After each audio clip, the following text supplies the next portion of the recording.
everyone, I'm Sienna and this is More Than Sports. Today I'm here with Zach Benitez. He's a quarterback from Granite Hills. Thank you for being here. Thank you for having me. Okay, your season is long over, but I want to know just a couple highlights, takeaways that you have from this past season. I think the highlight mainly was getting 4 in a row for the school, but 3 for me personally, CIF champs. I think that's the main highlight. Unfortunately we came up, short and, state regionals, but, we're looking to go back again next year. Granite Hills is a top team in San Diego. Is there pressure that comes with being a team that's expected to win a lot of games throughout a season? I wouldn't say there's much pressure, having the great coaches that we have and, the community that we have and the players, the mindset is always their state championship. So, that takes off a lot of pressure on the team and, me personally as well. So, what about your team do you think sets you guys apart and makes you a winning team? I think the brotherhood, the connection that we have going from summer workouts to school and then to season and practice, all of that, I think it just gets us connected real well. Yeah. You play quarterback. How long have you been playing QB for? Like around 6.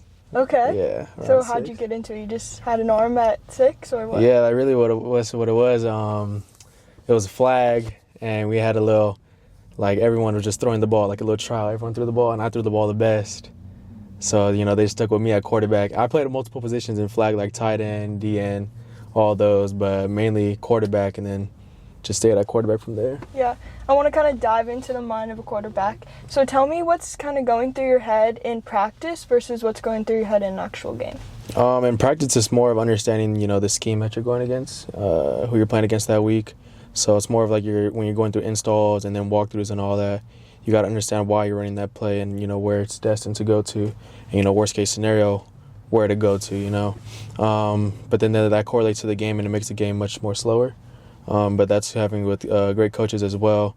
The input that we have during film, looking at the defensive scheme, like I said, it slows the game down definitely. So that's pretty much it.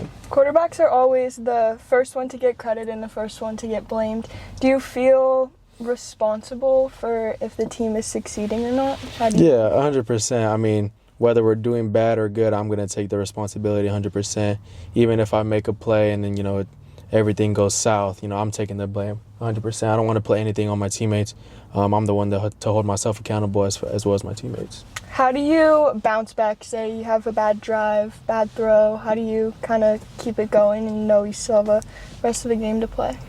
Communicating with the coaches and communicating with my teammates. We were backed up in that CIF game 14-0.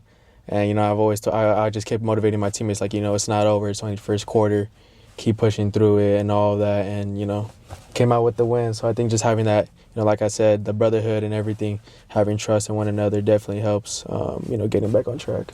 What do you do throughout an off-season to really set you up for the next season ahead? I do off-season training and then I also do 7-on-7. 7-on-7 has, the stock has come up a lot. I'm currently playing with Premium right now, and we went to Miami, Vegas, and Houston, and then we just got back from Atlanta, which we won up there. So I think that definitely helps a lot, and we're starting to do spring workouts and spring practices as well. I feel like 7-on-7 in some ways is kind of controversial. Some people think it helps your game, some people think it hurts your game. How do you think it impacts your game? I think it helps when you're going against a bunch of teams. A bunch of teams run man. But that's only if they have, good players, like the 5 stars, whatsoever.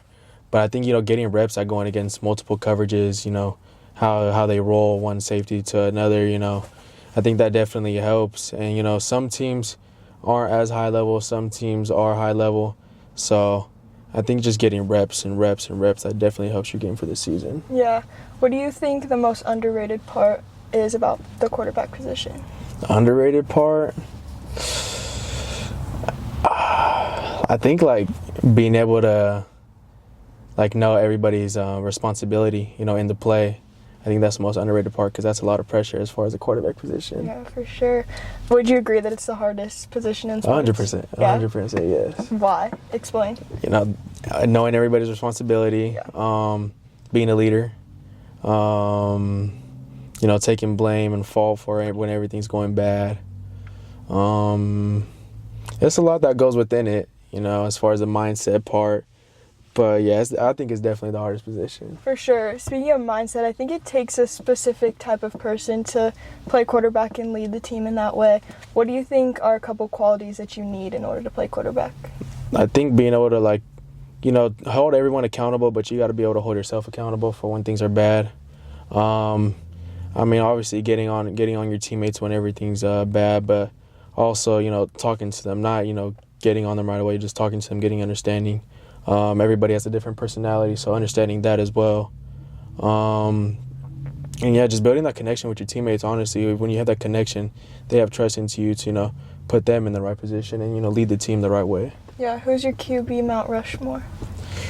All right, I'm going to go Tom Brady, Phillip Rivers, say currently Josh Allen.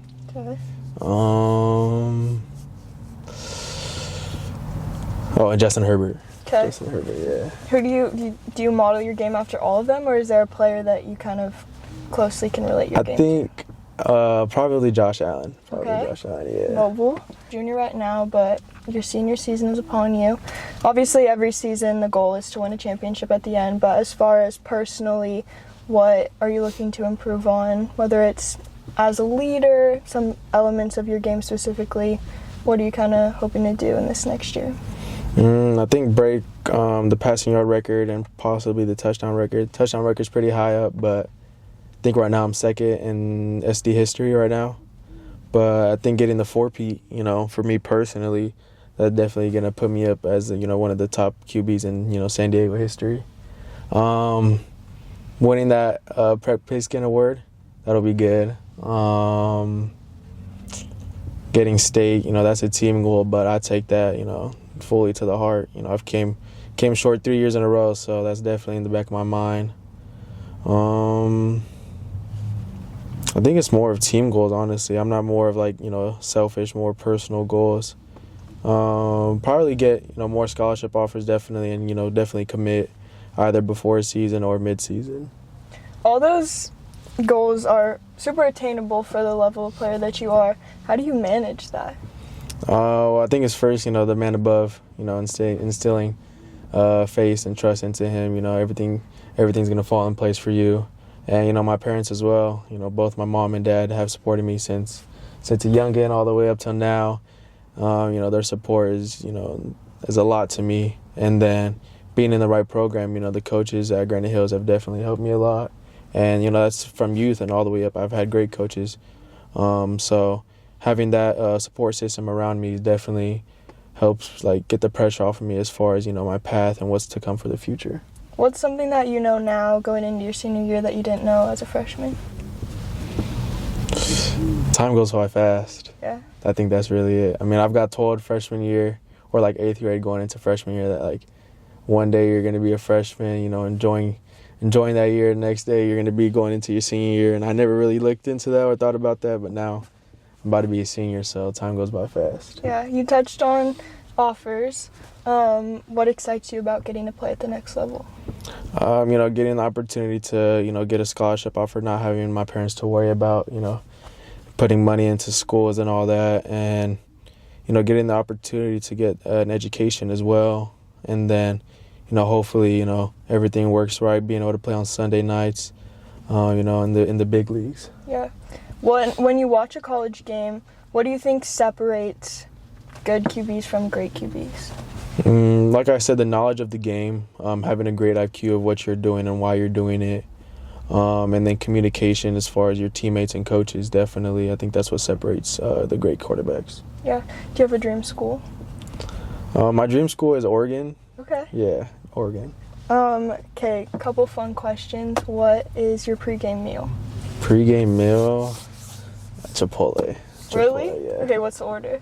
I get a bowl. I get white rice, black beans, either double chicken or double steak. What depends on what I'm feeling, and then some sour cream and cheese. That's it. What about after? Are you starving after a game? Oh yeah. We have a thing at Granite where after every home game, even some away games, depends on what it is and how late it is, we go to In-N-Out. So that's where we all go. That's fun. Yeah. Pregame playlist? I don't really have one. I think I listen to Brent most of the time. Okay. More of a calm, soothing type of music. But if I'm really in that mode, then probably like, EBK. Okay. Yeah. My final question, I ask everyone, there's more to life than sports, and everyone's more than just the sport that they play. So who are you outside of football? I think I'm a positive, like, bringing everybody's, the best out of them. I like to be positive towards everyone. I don't like to be negative towards one another. I think bringing kindness and peace into this world would definitely, help a lot. Very family oriented. Love my family to death. Without them, I wouldn't be where I'm at. And I really just like going out with my friends. Spending time with them is very valuable to me because, they mean a lot to me, and, that's pretty much it, yeah. Oh, for sure. Thank you so much for coming on. Thank you for having me. And good luck next season. Thank you. Thank you, guys.